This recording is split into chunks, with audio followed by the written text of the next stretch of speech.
ঢাকা জেলা পুলিশের ডিবি উত্তর শাখা পৃথক দুটি বিশেষ অভিযানে ৭০ পিস ইয়াবা ট্যাবলেট ও ১০০ গ্রাম গাঁজাসহ ২ জন পেশাদার মাদক ব্যবসায়ীকে গ্রেপ্তার করেছে। ঢাকা জেলা পুলিশ সুপার মোহাম্মদ মিজানুর রহমানের দিক নির্দেশনায় এবং ডিবি উত্তর ঢাকা জেলার অফিসার ইনচার্জ মোহাম্মদ সাইদুল ইসলামের নেতৃত্বে এ অভিযান পরিচালিত হয়।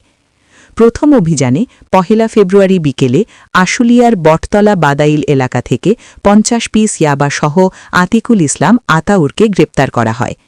অপর অভিযানে ১ ফেব্রুয়ারি রাতে আশুলিয়ার ড্যান্ডাবর উত্তরপাড়া এলাকা থেকে ২০ পিস ইয়াবা ও ১০০ গ্রাম গাঁজাসহ আরিফুল ইসলামকে আটক করা হয়। পুলিশ জানায়, গ্রেপ্তারকৃত উভয়ের বিরুদ্ধে আগেও মাদক মামলা রয়েছে। মাদকদ্রব্য নিয়ন্ত্রণ আইনে মামলা রুজু করে তাদের আদালতে পাঠানো হয়েছে। ঢাকা জেলা পুলিশ জানিয়েছে, মাদক নির্মূলে এ ধরনের অভিযান অব্যাহত থাকবে।